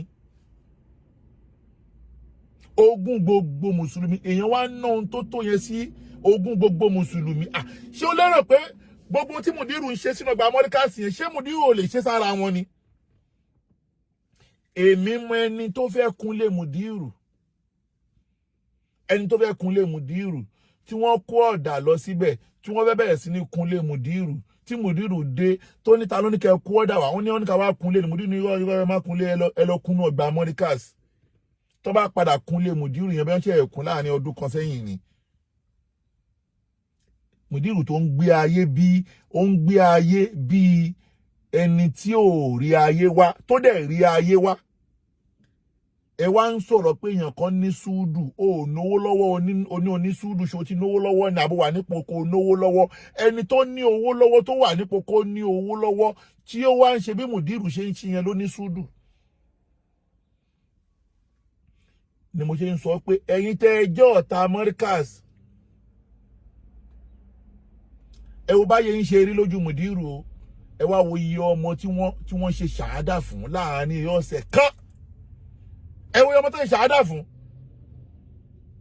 ẹ wo iye ọmọ tó padà lọ join yunifásitì ẹ bọ́ lọ́n ṣe wá ń ṣe inú ọgbà Marikaz yẹn o inú ọgbà tẹ́tí ròpin lọ́lọ́run wá ní kó náà ro yẹn o tí ò tiẹ̀ dẹ̀gbẹ́ Ọlọ́run ò wá ní kí gbogbo ẹ̀ ń ṣẹ́yìn mùdírù Marikaz ẹ dákun ẹ jẹ́ kí n béèrè lọ́wọ́ èmi àti ẹ̀ tájọ́ ọmọ Marikaz ẹ dákun gbogbo àwọn ọmọ tí wọ́n kẹ́kọ̀ọ́ lásìkò tí mùdírù ń ṣàárẹ̀ lọ́wọ́ yẹn tí wọ́n ti ṣàádà yẹn gbọ́ mi o onílàkàyè tẹ̀lé mi o gbogbo àwọn ọmọ tí wọ́n kẹ́kọ̀ọ́ lásìkò tí mùdírù ń ṣàárẹ̀ yẹn tí wọ́n ti ṣàádà yẹn dákun bọ́lọ́hún bá lo mùdábìrù ẹ̀ lé wa lórí tíyàn kan ò lè mú dákun tó bá ní kí ẹlòmíì padà wá fún àwọn ọmọ ẹ ní ṣàhádà tí ò ń ṣe mu tí Ọlọ́run bá ṣe bẹ́ẹ̀ pé kẹlòmíì padà wá pírísẹ́ǹtì ṣàhádà lórúkọ Marikaz fún àwọn ọmọ kéwú yẹn àwọn ọmọ kí wọ́n máa gbà á wọn ò mà ní sọ́ máa gbà á ọmọ máa gbà á ṣùgbọ́n Ọlọ́run ò ní kẹlòmíì Ọlọ́run ò fẹ́ lòmíì rọ́pò Sheikh Habibullah ẹ bá dúpẹ́ lọ́dọ̀ Ọlọ́run bí mi ṣe máa ronú yàtọ̀ bí wọ́n ṣe máa ronú nígbà tí mo wo mùdírù lórí àga báyìí mo dẹ̀ ń dúpẹ́ lọ́dọ̀ Ọlọ́run pé máa dúpẹ́ pé Ọlọ́run ipe mo wà nínú ẹni tó lò láti nọ̀rọ̀ ilé ẹ̀kọ́ yìí padà mo wà nínú ẹni tó lò ipe kí nǹkan kan máa ṣe bàbá tó jókòó yìí tọ́ríyàn wà kọ́ríyàn o lè rí o lè má rí o lè mọ̀ o lè má mọ̀ mo wà nínú jundul Marikaz ọmọ ogun tí Marikaz ń lò lórí social media mo lè má kọ́ mọ́ ń kéwú mo lè má sínú ọgbà Marikaz láti máa bá wọn kọ́ mọ́ ń kéwú wàláì tàláì tán sí láìláìláwà ogun social media tí mùdírù fèsì ní 2, 3, 4 years ago kò ṣe kékeré ihun tó ṣe mùdírù yẹn nígbà táwọn dókítà gan máa wò níjọ́ tó kọ́ fẹ́ fún mùdírù ní rest of mind wọ́n kọ́ gba fóònù lọ́wọ́ mùdírù ni wọ́n kọ́ gba fóònù lọ́wọ́ ni pé má wo ohun tó ṣe lórí mídíà mọ́ torí pé ogun yẹn pọ̀ tó wá látòrí mídíà ṣùgbọ́n mo wá bára mi dúpẹ́ pé Ọlọ́run ò ṣé mo wà nínú ẹni tó dáàbò bo ààyè yìí mo dúpẹ́ lọ́dọ̀ Ọlọ́run ẹlẹ́ẹ̀kejì tí mo tọ́lọ́run tún lò mí tí mo wà nínú àwọn tọ́lọ́run tún fún àṣeyọrí tó ṣẹlẹ̀ ń jẹjọ́ mo tún dúpẹ́ lọ́dọ̀ Ọlọ́run mo wá dúpẹ́ lọ́dọ̀ Ọlọ́run pé títí dè ní Ọlọ́run ò ṣe wá lọ́ta ọgbà Marikaz kò tí ní ṣe wá lọ́ta ọgbà yẹn láíláí ní mo sọ pé gbogbo ẹni tó bá fẹ́ darapọ̀ mọ́ àwa last man standing alimustekim inú ọgbà yẹn làwa ń ṣe dìváwù fún o inú ọgbà yẹn làwa ń protect o tó gba àmọ̀pọ̀ gbà yẹn ni wọ́n dájú kọ afáwalẹ̀ Fúlàní Dawud Ọlá Adésínà àjọ bẹ̀rẹ̀ ní Ọlọ́run dẹ̀ kájọ parí ogun yẹn àjọ jàlájàyè ni ọgbà yẹn làwa ń dìfẹ́ǹdì o ọgbà yẹn gangan ni àwa ń dìfẹ́ǹdì wàláì tàláì ànàmà àjùdùl Marikaz ọmọ ogun Marikaz làwa tọ́ríyàn wà kọ́ríyàn ní kọ̀ọ̀rọ̀ ní gbangba abẹ́ fẹ́ bẹ́ẹ̀ kọ́ ọmọ ogun Marikaz ni wá àwa dúpẹ́ pé Ọlọ́run ní kárógun yẹn jà lájàyè a dúpẹ́ lọ́dọ̀ Ọlọ́run o tó ẹ̀yin ọ̀tá Marikaz tẹ́ ń bá mùdírù ṣọ̀tá gbogbo yín ẹni tí ò bá ti gbà fún Sheikh Habibu wàláhì yóò fi Sheikh Habibu lẹ́sàáyé ni a ó gbà náà ni ẹgbà fún Marikaz a ó gbà náà ni ẹgbà fún Habibu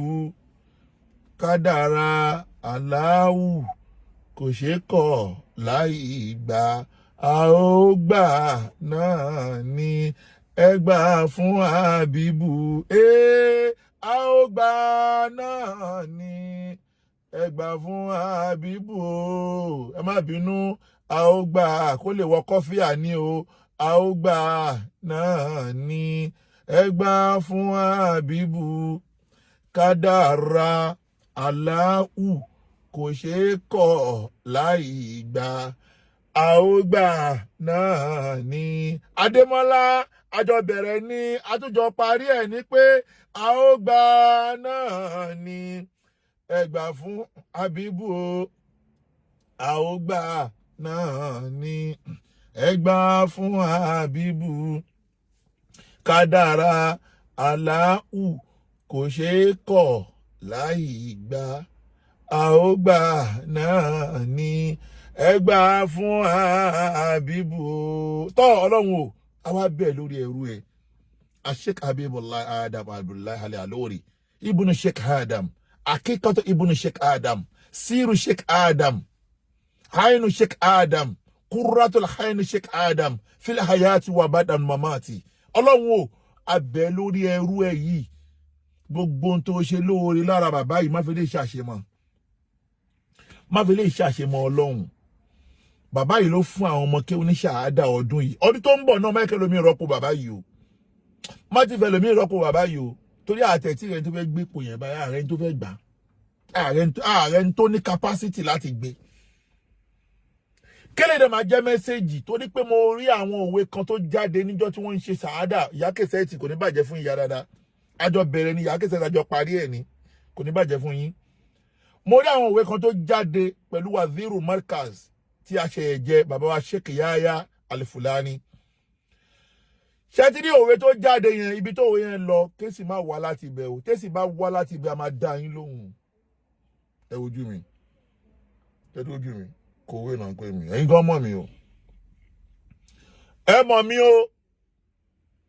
Amẹ́ríkà ló train Bin Laden o ọdún mọ́kànlá lẹ́bi train mi o ọdún mọ́kànlá lẹ́bi train mi ni mo fi tẹ̀lé yín o mo rí yín aríra wa o àwọn kì í fọ́ o wà á nà àlẹ́sùn mọ́ àmì fọ́ fìfì náà ní fọ́ o bọ́lọ́run bá ti kẹ́yìn ẹ máa maintain ọ̀la yín tẹ́ bá wá a máa dá yín lò. Ṣé a mọ̀ pé ìtàn pọ̀ ńlẹ̀ tí a pẹ́ǹdì àwọn tó tàn pọ̀ ńlẹ̀ tí a pẹ́ǹdì Ọlọ́run ní jẹ́ máa bá aládùn kí yòókù máa gbọ́hùn. Kówé yòókù máa gbọ́hùn. Ọlọ́run ní jẹ́ máa bá aládùn ìtàn àfà aládùn ṣé ká tiẹ̀ sọ́njọ́ kan nǹkan tí ẹ pọ́nú tàn àfà aládùn kíkan wọnú má wà sábàbù kí sọ́tún kùlàmáhì aládó.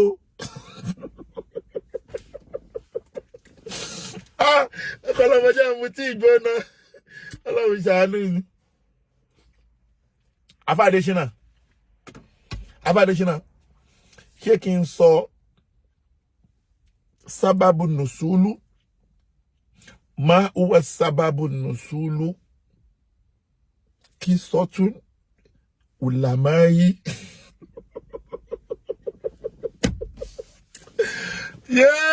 Àwọn ọgbà náà ni ẹgbà fún Habibu àwọn ọgbà ẹ jẹ́ n kó lórí ẹ̀ tọ́ Ọlọ́run o bá wa ṣàlékún ìkẹ́ àlékún ẹ̀mí gígùn àtàlàáfíà fún Sheikh Habibu la hawla wala quwwata illa billahi al-aliyyu al-azim wala hawla wala quwwata illa billahi al-azim. Tó bí yẹn ṣe jẹ́ nìyẹn láàrin ìṣẹ́jú 3 sí ìṣẹ́jú 5 ṣé lóòótọ́ ni àwọn àáfàá lọ ganu sílé Wasiu Ayinde ẹ gbọ́ ṣé lóòótọ́ ni àwọn àáfàá lọ ganu sílé Wasiu Ayinde alájẹ ojúlarí ẹ fi yòókù lẹ̀ ẹ fi gbogbo yẹn lẹ́mẹ̀ka lọ nú ọ̀rọ̀ yẹn ẹ jọ ẹ fi yẹn lẹ̀. Mo béèrè ní o torí pé fídíò kan jáde wọ́n náà àwọn àáfàá lọ ganu wọ́n náà àwọn àáfàá máa wá ganu sílé Wasiu Ayinde. Wasiu Ayinde ló sọ bẹ́ẹ̀ o K1 the ultimate. Mo wá ń béèrè lọ́wọ́ ara mi pé ṣé lóòótọ́ làwọn àáfàá lọ ń ganu sílé Wasiu Ayinde. Simade Samodi, you are welcome. Haji Kozim Ola Sabur, thank you very much. JJ Sabur, JJ Jelil, you are welcome. Joe Zakaria Woni Moki, wọ́n tẹ́ wọlé Woni Moki. Ẹ dákun, ṣé lóòótọ́ ni àwọn àáfàá lọ ń ganu sílé Wasiu Ayinde? Ṣé ti rí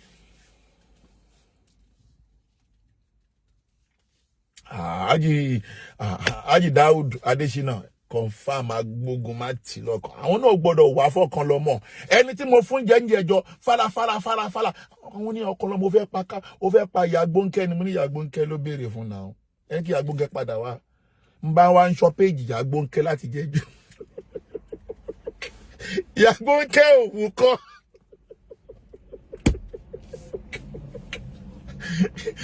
àwọn náà ni Haji Adesina wọ́n wá àwọn náà ọmọ tó ń jẹ́ ọ̀kan lọ́mọ anọ́dún mọ́kànlá ni mo fi tẹ̀lé wọn wọ́n mọ̀ mí dáadáa náà gbogbo àwọn àléfà tó ń tẹ̀lé wọn pátápátá gbogbo ọ̀nà mọ̀ mí pé tó bá sọ pé àṣírí tó wà nínú Fátíà gangan nígbà táwa wà ń bẹ àwọn kan mọ̀ mí o wọ́n gbọ́dọ̀ wá o gbogbo àwọn àléfà wọn mọ̀ mí o wọ́n mọ̀ mí o ẹ jẹ́ kó lórí ọ̀rọ̀ yẹn. Now wọ́n ní ṣé lóòótọ́ làwọn àáfàá lọ ganu sílé Wasiu Ayinde ṣé lóòótọ́ ni tó ní fídíò kan jáde níbi tí Wasiu Ayinde ti ń bẹ́ nìkan sọ̀rọ̀ tó wá sọ mọ́rọ̀ pé tó bá di lọ́la o àwọn àáfàá ó yẹ kó lọ sílé bàbá òun wọn ò lọ síbẹ̀ ó yẹ kó lọ sílé ìyá òun wọn ò lọ síbẹ̀ àwọn máa wá ganu síwájú ilé mi báyìí láàárọ̀ ọ̀la mo gbọ́ fídíò yẹn ṣùgbọ́n mo padà wá rí pé àwọn àáfàá lé ní wọ́n pọ̀ níta lé Wasiu Ayinde lóòótọ́ àmọ́ mò ń wo fídíò yẹn mò ń wọlé mò ń jáde mo padà rí pé bàbá Mufti padà béèrè lọ́wọ́ Wasiu Ayinde ihun tó jọ mọ́rọ̀ yẹn but mi ò tí grab ohun tí wọ́n sọ mẹ́ẹ̀ dáadáa àsìkò yẹn mò ń wọlé mò ń jáde ni àmọ́ tá a bá ní parọ́ ó jẹ́ kí ẹ̀yin àáfàá náà ó jẹ́ kí ẹ ní class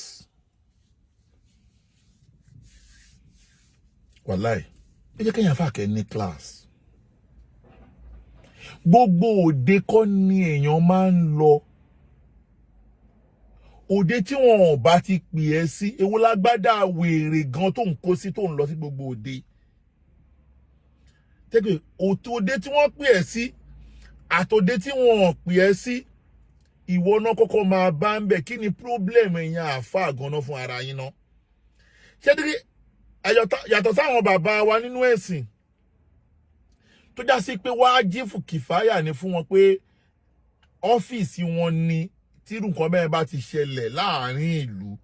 àwọn ni export and àwọn ni importer àti exporter àwọn àfáà wa kàn wá pé àwọn ni exporter àti àwọn ni importer àti exporter bí yàn bá bímọ nínú ìlú àwọn àfáà wa kàn wá pé àwọn ìmáàmù ìlú àwọn àfáà ìlú àwọn ni wọ́n máa kó orúkọ ọmọ yẹn jáde bákan náà bọ́n bá tún export yàn kó nínú ìlú àwọn àfáà yìí náà ni wọ́n tún máa ṣe sìtúrà rẹ̀ náà bàbá wa nínú ẹ̀sìn bó ti wọ́ tó joyè ìlú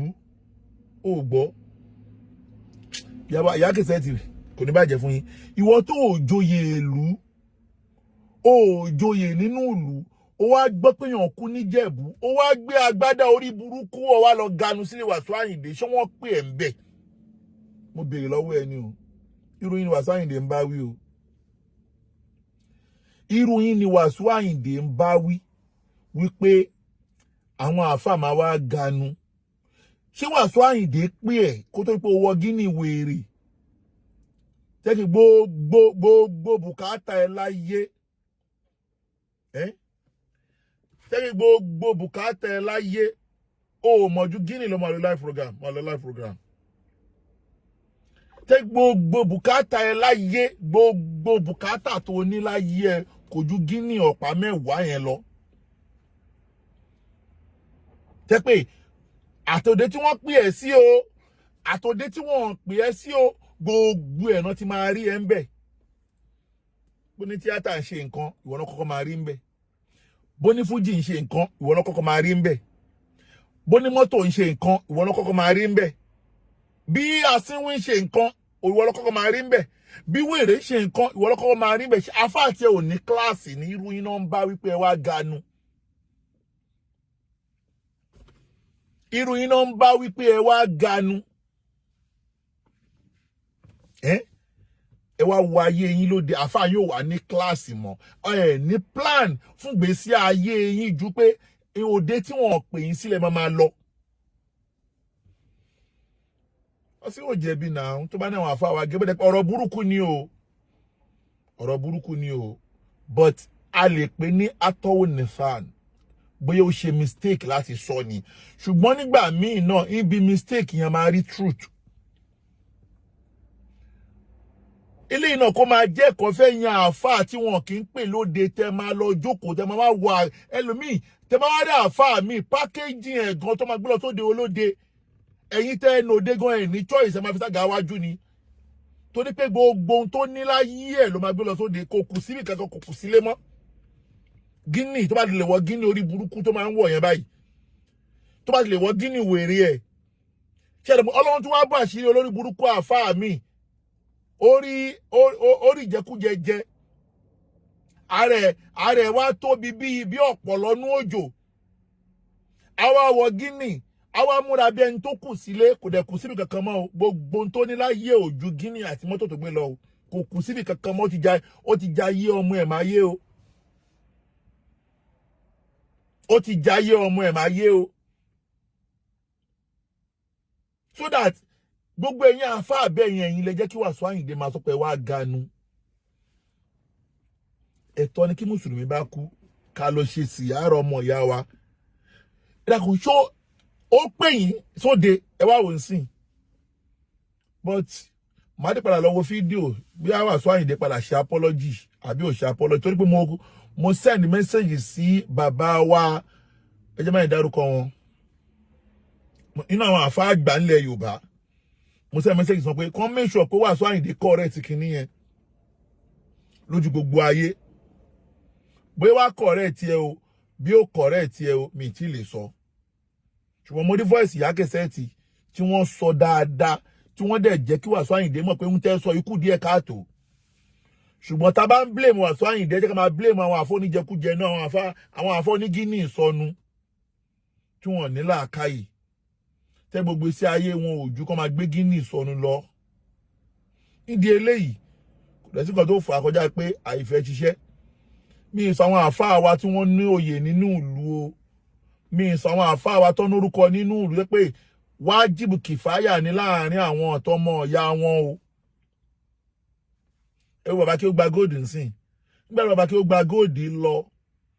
àjọṣe wà láàrin àti Wasiu Ayinde dáadáa nígbà tí wọ́n débẹ̀ Wasiu Ayinde tún sọ fún bàbá kí ó gba góòdì pé ẹ má fi mí lẹ̀ o ẹ má fi mí lẹ̀ o bẹ́ẹ̀ ṣe ń gbà mí nímọ̀ràn ní kọ̀rọ̀ ẹ tún máa gbà mí nímọ̀ràn ní gbangba o ẹ máa gbà mí nímọ̀ràn o nídìí eléyìí àmọ́ wọ́n tí ò ní ṣe kẹ́tọ́ lọ ṣe ń bẹ̀ àfáà mi báyìí tó bá wá débẹ̀ báyìí ẹ̀rẹ́ nǹkan ń fa tẹ̀sùbá ní olórí burúkú ò fa tẹ̀sùbá ó ń fi tẹ̀sùbá àkàyè owó tí wọ́n pa ni o ẹ̀rí àfáà mi lóde wèrè ó máa fa tẹ̀sùbá báyìí tẹ̀sùbá kò porúkọ Ọlọ́run o ó fi ń kàyè owó tí wọ́n pa ni o a tún máa wá jà sóde ló wá ṣàbámi ṣàánú gbogbo ẹ̀yin àfáà yìí bóyá eléyìí máa kọ́ yín lẹ́kọ̀ọ́ nídìí eléyìí ẹ̀yin àfáà ganu sóde orúkọ tuntun ti dé tẹ́ bá ti rá àfáà kan tó bá ti rí lóde tí wọ́n ti pè sí àwọn nìyẹn wọ́n ti lọ ganu síbẹ̀ kò síbi tẹ́ ẹ̀ tí kódà ó wọ́ọ̀tì títí ẹ̀ tún rí wọn lóṣòdìdè kàtọ́ sí àwọn ọmọ Òṣòdì tá wà Àǹkárá ìwà àwọn ọmọ Òṣòdì yìí ń sìn ọmọ Òṣòdì láwa ìhun tó ń ṣe lóṣòdì ó kàn wá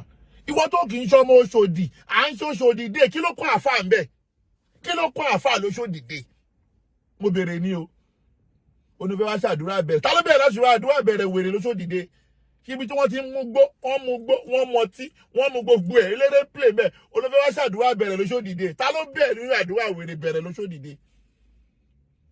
ó kò máa gbọ́hùn o nítorí ẹ̀ṣẹ̀lẹ̀ ń bẹ̀ ó kò máa gbọ́hùn bẹ́ẹ̀ náà ni à ń ṣe patí ọdún ní ọ̀dọ̀ MC Olúọmọ làwọn àfáà kan bá tún wé láwà nìde ní on the 4th tá à ń ṣe patí ọdún làwọn àfáà bá wé láwà nìde bàdá Saka rírí Mr. Saka you are welcome làwọn àfáà bá wé láwà nìde níjọ́ tá à ń ṣe January 4th àfáà kílẹ̀ ń wá àwọn fẹ́ ṣàdúrà bẹ̀rẹ̀ ta ló bẹ̀rẹ̀ ládùúrà bẹ̀rẹ̀ ìwòlú burúkú ń sìn ta ló bẹ̀rẹ̀ ládùúrà bẹ̀rẹ̀ níbi January 1st tá à ń ṣe patí ń tiwa wá ganu ni o nídìí eléyìí kí o kò máa gbọ́hùn níparí ọ̀rọ̀ kéèsì Agambari tí mo pẹ́ǹdì níjẹjọ now mo fẹ́ fi àsìkò yìí sọ gbogbo mùsùlùmí tí ẹ̀ ń bá wa bá bọ̀ nípa kéèsì Yahyah Gambari ṣé ti rí Yahyah Gambari jẹ́ ọmọ kan tó já sí pé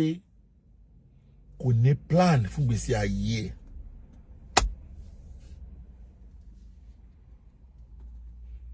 ó tọ́nà àfáà ní mi náà ìyẹn kọ́ ní yubi àfáà tó àfáà ní mi bọ̀ tó ní rí mi lóde rọ́ndọ̀rọ̀ndọ̀ èmi alẹ́mí àdìo ọmọ kòwé tó bá pàdé mi lóde aláàfáà gan mo lọ náwó ń bẹ̀ ni yes àfáà ní mi mo kéwu ṣùgbọ́n ò ní pàdé mi lóde aláàfáà kó wá rí pé mo lọ bá wọn du owó mi ò bá wọn pín owó aláàfáà rí pé kí n máa bá wọn du owó aláàfáà àfáà ni mi ò bọ̀tẹ̀ mi níṣẹ́ tèmi lọ́wọ́ o máa fi mi wé àfáà wèrè di àwọn àfáà wèrè dé yín ní àwòyá wèrè àfáà lè mi àfáà ni mi mo kéwù ni ṣùgbọ́n mi ò bá yín fi àfáà máa kó ṣe kó má sọ àfáà ni mi lóòótọ́ bọ̀tẹ̀ mo jẹ́ kó jẹun lọ́bẹ̀ láwọn àfáà ló bá pàdé mi lọ fún wọn máa náwó fún aláàfáà ni òdì táwọn aláàfáà bá ti rí mi ọkàn wọn máa balẹ̀ máa kó ṣe kó lè rẹ̀ olówó gan ò lè pè mí ní kí n wà lọ́dọ̀ olówó kó máa fẹnu pa mí kó ń bẹ̀rẹ̀ máa kò sólówó ọ̀hún lábẹ́ kò sí onítọ̀hún tó wá ní pé ọ̀kan lọ́mọ wá ń dọ́gbọ́n tọrọ owó èmi alimi àdé ọmọ kòwé mo lè má náwó tó ẹ o máa ná dèdè tó wà lápò mi ni gbàdé mò ń ṣiṣẹ́ mo níṣẹ́ náà mo ń ṣiṣẹ́ náà mo ń talẹ̀ mo ń ta mọ́tò mo tún ń faṣẹ́ l'Amẹ́ríkà mo ń faṣẹ́ gan ni o mo ń faṣẹ́ gidi egun ọ̀dọ́ tí wà lára mi náà wáyà tí mi ní faṣẹ́ eléyìí àfáà tí mi ò kì í ṣe oníjẹkújẹ o bẹ́ẹ̀ bí kan tí mò ń bá bọ̀ kéèsì Yahyah Gàmbàrí ọ̀kọ́lọ́mọ kì í ṣàbá gàmú ìmú gàmú sí òde o Yahyah Gàmbàrí jẹ́ ọmọ kan yá sí pé kò ní plan fún gbèsè ayé ẹ̀ gbogbo alámọ̀ pé Yahyah Gàmbàrí ń ṣe kéèsì kan pẹ̀lú àwọn tọ́jọ́ ń ṣe kéèsì because I don't ready to mention anybody's name anymore. But Ọlọ́run ń lo àwa kan láti máa ràn lọ́wọ́ lórí kéèsì yẹn. Ṣùgbọ́n kíní kan mo kàn fẹ́ pa àwọn èèyàn sí ni wípé ẹ rí i pé mo post nǹkan bí yá bí 2-3 months ago. Wípé mo ní we suspend Yahyah Gàmbàrí. We suspend Yahyah Gàmbàrí on social media for 2 weeks. Kí ni reason why Katoye suspended not me pé mo lo we are people like pé wọn àti yẹ da bá ṣe meeting kí la dé bá wọn sọ ní wípé wèrè tó ń ṣe lórí social media Yahyah Gàmbàrí ṣé ò ní plan fún gbèsè ayé ẹ̀ ọmọ ọdún mélòó gan ni ẹ́ tó já sí pé ò ní plan fún gbèsè ayé ẹ̀ lọ ìwù set ẹ mélòó lórí social media tọ́rọ̀ lè máa bá sọ set ẹ mélòó lórí social media àtẹjọ́ tó kún ẹ o àtẹjọ́ tí ò kún ẹ o gbogbo ẹjọ́ ló máa ń dá sí àtẹjọ́ àwọn ẹlẹ́bọ o àtẹjọ́ àwọn oníṣàngó àtẹjọ́ ẹni tí ìyá tó dẹyẹ o àtẹjọ́ Wàsíù Àyìndé o gbogbo ẹjọ́ rán tí ò kún ẹ ló máa ń dá sí a bá pè Yahyah Gàmbàrí kí ló fẹ́ ṣe ń gbèsè ayé ẹ lóòótọ́ lọ́lọ́run ń lò wá láti pé kí a máa bẹ́ẹ̀ ṣe case èmi personal pẹ̀lú àwọn mélòó kan náà a ti gbìyànjú pé kọ́mọdé ìwọ school rí ní Kútọ́nù gbogbo àsìkò tí kó dé pé wàhálà yẹn ṣẹlẹ̀ kódà ó ti wọ school ní Kútọ́nù kó dé pé wàhálà ṣẹlẹ̀ ńgbà yẹn ó padà wá sílé wọ́n padà lọ mú tó fi di pé ń ṣe case àwa fún ní 2 weeks pé kó lọ fi ronú ihun tó bá máa ṣe lórí social media tó bá máa ṣe fún gbèsè ayé ẹ̀ kó lè pa social media tì nígbà tọ́sẹ̀ méjì máa pé Yahyah Gàmbàrí ò wá fún wa lésì ihun ta kàn tó rí náà ni pé ó tún bá ayé ẹ̀ lọ lórí social media gẹ́gẹ́ bí wérewère wọ́nranwọ̀nná tó ń ṣe lórí social media ìwọ tó bá dẹ̀ mọ̀ pé lóòótọ́ ìwọ náà bẹ lọ́hùn kó jèrè ọmọ inú ẹ̀ ò ní dùn sí ohun tí Yahyah Gàmbàrí ń ṣe lórí social media yẹn gbogbo tó bá bẹ lọ́hùn kó jèrè ọmọ o kò ní bẹ lọ́hùn inú ẹ̀ ò ní dùn sí wérewère wọ́nranwọ̀nná jàǹkàjàǹkà tọmọ Yahyah Gàmbàrí ń ṣe lórí social media yẹn yàtọ̀ sí yẹn ọ̀pọ̀lọpọ̀ àwọn èèyàn náà ló ti wá ń pè mí tó ti rìpọ́ọ̀tù ẹ̀ nípa ọ̀rọ̀ ó tún ń ṣe àgbo kò ṣàgbo ní àgbo tó já sí wípé tó bá fi òótọ́ ṣe ó tó sọ déèyàn nínú ayé àmọ́ kò tún ní òótọ́ pẹ̀lú àgbo tó ń ṣe nígbà tí kọ̀ǹpléènì pọ̀ ni mo kọ sórí péjì mi pé kẹ́nìbọ̀dì máa wá rìpọ́ọ̀tù Yahyah Gàmbàrí fún mi mọ́ pọ̀rọ̀ alágbo mi ò tàgbò ni mo sọ pé mi ò bá wọn dá sọ̀rọ̀ alágbo mọ́ o mi ò dá sọ̀rọ̀ alágbo mọ́ o so that lẹ́yìn ìgbà tá wá retí tọ́sẹ̀ méjì pé tí Yahyah ò padà wá tó bẹ̀rẹ̀ wérewère wọ́n rán yẹn padà lórí social media. Àwọn tí a jọ wà ní meeting ni pé a jọ ń support kéèsì Yahyah, wọ́n wá gbé àwọn ìgbésẹ̀ kan. Nígbà tí wọ́n fẹ́ gbé ìgbésẹ̀ yìí, má ṣì mí gbọ́ o, èmi ò sí níbẹ̀. Èmi ò sí níbẹ̀ nígbà tí wọ́n fẹ́ gbé ìgbésẹ̀ yẹn o. Àsìkò yẹn lèmi wà Nàìjíríà tí mo busy. Ṣùgbọ́n ìjẹmọ̀ ni wọ́n ń pè ní àjọmọ̀. Lóòótọ́ lódodo èmi ni mo kọ́kọ́ bẹ̀rẹ̀ kéèsì Yahyah káwọn èèyàn tó wá ràn mí lọ́wọ́. Àwọn tó wá ràn mí lọ́wọ́ yìí náà ni wọ́n wá ṣe mítìnì. Thank you very much. Ojúlárí. Àwọn náà wá ṣe mítìnì wípé pẹ̀lú wèrèwèrè tó ń ṣe lórí social media táwọn dẹ̀ bá sọ̀rọ̀ tí ò gbọ́ràn yìí. Ọmọ táwọn bá sọ̀rọ̀ tí ò gbọ́ràn, àwọn ò lè náwó lé lórí mọ́. Ọmọ táwọn bá sọ̀rọ̀ tí ò gbọ́ràn o, àwọn ò lè náwó lé lórí mọ́. So that ipe ó ń ṣẹjọ́ o,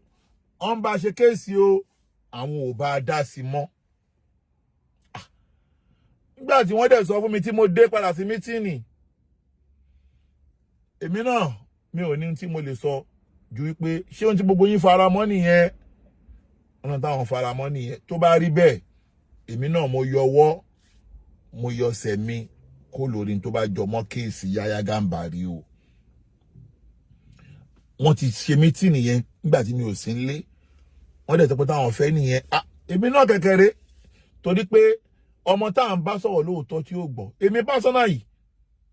mo bá sọ̀rọ̀ títí kò gbọ́. Àìmọ̀ ọ̀rọ̀ ni mo bá Yahyah sọ tí ò gbọ́. Àpèyá ẹ̀ kò gbọ́. Àpè òun náà títí kò gbọ́. Mo dẹ̀ lérò pé ọmọ tíyàn bá ń pọ̀n tẹ́sí ẹ̀ bá ti ń wọlé alaba musa. So that mi wá lè sọ o, ẹlòmíì náà tó bá fẹ́ ránṣẹ́ Ọlọ́run lọ́wọ́ lórí Yahyah lórí kéèsì ẹ̀, ẹ lè pé o. Kódà ọjọ́ tí àwọn ìgbìmọ̀ yìí ti panu pọ̀ páwọn ò ṣẹjọ́ ẹ̀ mọ́, wọ́n dẹ̀ send lẹ́tà sí through secretary. Títí dìgbà látìgbà náà títí di ìsìn kò pè mí, èmi náà ò dẹ̀ pé. Mi ò bá sọ̀rọ̀ títí di ìsìn, mi ò bá sọ nǹkan kan, mi ò ní conversation kan pẹ̀lú ẹ̀. Èmi dẹ̀ ti gbà nímọ̀ràn lọ́jọ́ tó di pé pẹ̀lú bí nǹkan ṣe ń lọ kò bá pè kó lọ bẹ àwọn tó ṣẹ̀. Tọrọ ní kí ẹ bá sọ òun. Kò bá pè kó lọ bẹ àwọn tó ṣẹ̀ bóyá wọ́n máa dáríjì. Tí wọ́n bá wá dáríjì, gbogbo tẹ́ bá padà gbọ́ pé ó ṣẹlẹ̀ lórí ọ̀rọ̀ Yahyah kẹ́nìbọ̀dì má pè mí o. I here declare myself that if anything happen pertain Yahyah case, no one should call me. Don't call me. Kẹ́nikẹ́ni má pè mí o. Kí ẹnikẹ́ni má pè mí o. Ẹnìkan kì í jáwàdé o. Ọ̀pọ̀ èèyàn ló ń jẹ́jọ́ mọ́ o. Ìwọ tó bá nípò kan lọ́mọ ò ṣe é dá kó gbìyànjú. Àǹfààní wà kó pè kí wọ́n náà bá wa ránṣẹ́ Ọlọ́run lọ́wọ́. Ọmọ tó bá ti ń ṣe wérewère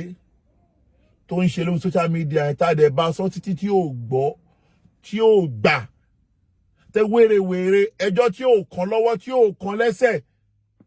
ló máa dá sórí social media. Ẹjọ́ èmi gan mo ṣe rí mi ẹ̀mí ìlẹ́yìn tí mo jáde lọ́sẹ̀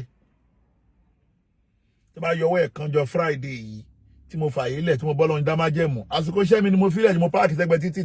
tí mo ń rojọ́ yìí.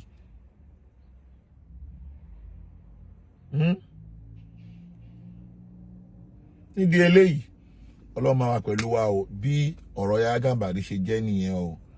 kọ́lọ́run kó fi mọ̀nà o kọ́lọ́run kó wà pẹ̀lú ẹ o so that a ti gbìyànjú agbára wa o àwọn tí àjọ ń ṣẹjọ́ àwọn náà decide ipa àwọn ò ṣẹjọ́ mọ́ èmi ò sí ńbẹ̀ nígbà tí wọ́n decide ṣùgbọ́n mi ò lè blame wọn torí mi náà rí nǹkan tí Yahya Gambari ṣe pé kò dáa pé jẹ́ nìyẹn salamu alaikum wa rahmatulahi ta'ala wa barakatu. Ẹjọ́ ká tó máa lọ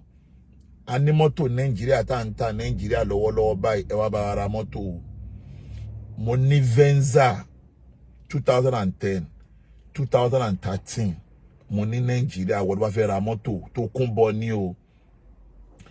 bákan náà mo ní Lexus Nàìjíríà bákan náà mo ní Lizan no sorry mo ní Toyota Sienna mo ní Sienna náà Nàìjíríà lọ́wọ́lọ́wọ́ báyìí so that wọ́n tó bá lè fẹ́ ra mọ́tò l'Amẹ́ríkà náà ní mọ́tò tó ná làáfíà tó ń ṣe mọ́tò tí custom máa mú lójú ọ̀nà pé ọ̀kan lọ́mọ àlè insert sórí +1 347 465 6509 ẹ̀yin tẹ́lẹ̀ bá wa ṣòwò tẹ́lẹ̀ bá wa dòpọ̀ níbi ọ̀rọ̀ ilẹ̀ wa tààtà ní Ṣàgámù interchange ẹ dákun ẹ tètè wá ṣe nǹkan kan lórí ilẹ̀ yín ẹ̀yin tá ti allocate ilẹ̀ fún ẹ tètè wá ṣe nǹkan lórí ilẹ̀ yín ilẹ̀ yẹn ti wọ́n padà ń sìn ó ti ṣe promo tá à ń ṣe mọ́ ṣe promo mọ́ ó ti wọ́n wọ́n tó bá ti fẹ́ rà náà lè pè wá ṣùgbọ́n lọ́wọ́lọ́wọ́ ń sìn a ní mọ́tò dáadáa ní Nàìjíríà ó ti dé sí Nàìjíríà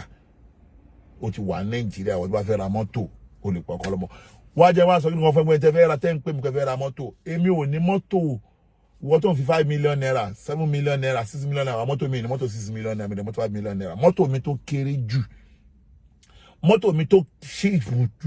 kéré jù òun ni 9 million naira mọ́tò tó kéré jù náà mọ́tò mi nìyẹn tora máa pé gbé alájọ kan lọmọ àfáà ní mi mo bẹ lọ́hùn fún yín ọ̀rọ̀ yín ò ní dá ọ̀rọ̀ ìṣẹ̀lẹ̀ bá mẹ́rin mọ́tò bí 5 mi ò ta mọ́tò 5 million naira mi ò ta mọ́tò use o mi ò ta use o tó kún bọ̀ gangan lèmi ń ta o nídìí eléyìí ẹ bá fẹ́ ká tó kún bọ̀ tó máa fi ẹ́ lọ́kàn bá láti Amẹ́ríkà pé ọ̀kan lọ́mọ àlẹ́ insert +1 ẹni tó ń béèrè owó mọ́tò yẹn wàá mẹ́sẹ̀gì mi sórí mẹ́sẹ̀gì ní orí WhatsApp ní mi rè dẹ́ lóhùn bíbá +1 347 465 6509 +1 347 465 6509. Bákan náà wọ́n tó bá fẹ́ join Al-Mustaqim last man standing WhatsApp number mi náà nìyẹn +1 347 465 6509. Wọ́n tó bá fẹ́ join WhatsApp tó bá fẹ́ join Al-Mustaqim sọ̀rọ̀ gbogbo nǹkan míì tí mi ò lè mẹ́nu bà lónà àwọn cases àbẹ́jọ́ bá fẹ́ béèrè àmọ́ máa lọ discuss ẹ nínú Al-Mustaqim last man standing abẹ́lọ́hún ọlọ́run máṣáláì wà pẹ̀lú wa ọlọ́run kò dóòtọ̀ wa inna judana lahumul galibu wa inna judana lahumul galibu wa inna judana lahumul galibu wala hawla wala quwwata illa billahi al-aliyyil azim rabbana ó ti fi wá mọ̀nà ọlọ́run máṣíwá níparí ẹjọ́ mẹ́ta yìí sọ̀rọ̀ kan mo rí post kan lórí page kan nípa bàbá wa mi Àjàlá tó kú tí àwọn kan post wọ́n ń ṣépè fún bàbá yẹn ẹjọ́ tó tọ́ Ọlọ́run tó bá pé onífẹ̀ẹ́ Ọlọ́run lára mi èmi dẹ̀ ló ń support mi ò ránṣẹ́ kó lọ post tí ò dá ń pa ẹnikẹ́ni o pàápàá jùlọ ẹni tó bá ti kú èmi ò fi kú yọ̀yọ̀ mi ò bẹ́ni tó bá ti kú jà o Ọlọ́run ti ní pé kí òun máa lọ nìyẹn ó ti fi kú ṣàgbà mi nìyẹn kó tó bá ti kú kó máa lọ ẹjọ́ má post tí ò dá nípa bàbá yẹn torí tọ́ Ọlọ́run ẹjọ́ o Ọlọ́run ti fi wá mọ́nà mọ́kànlá ṣe wá lọ́nà mọ́ Rabbana la tuzigh qulubana ba'da idh hadaytana wa hab lana min ladunka rahmatan innaka antal wahhab Rabbana najina ma'an najina wa la tukhallikna ma'al alikina laysa laha min dunillahi kashifan wakshifna min kulli musiba alaja àárín ọlá ìṣọ̀lá wakshifna min kulli musiba min kulli ziri shari ومن جميع مصاهب الدنيا والآخرة يا مرائم فاعف عنا واغفر لنا وارحمنا أنت مولانا فانصرنا على القوم الكافرين سبحان ربك ربنا رب العزة عما يصفون wassalamu ala al-mursalina walhamdulillahi rabbil alamin. Brother Ojulari ọlọ́mọ àgbàdúrà yín, Mr. Bayo ọlọ́mọ àwà pẹ̀lú yín, alájà àyàn láìṣọ̀lá bá wà pẹ̀lú Sars Yunus ọlọ́mọ àwà pẹ̀lú gbogbo ọ̀tá ni mo kí o ọlọ́ba mi sọ yín ní ẹ̀sọ́ dáadáa. Salamu alaikum wa rahmatullahi wa barakatuh. Ma salam wa ila liqa'i.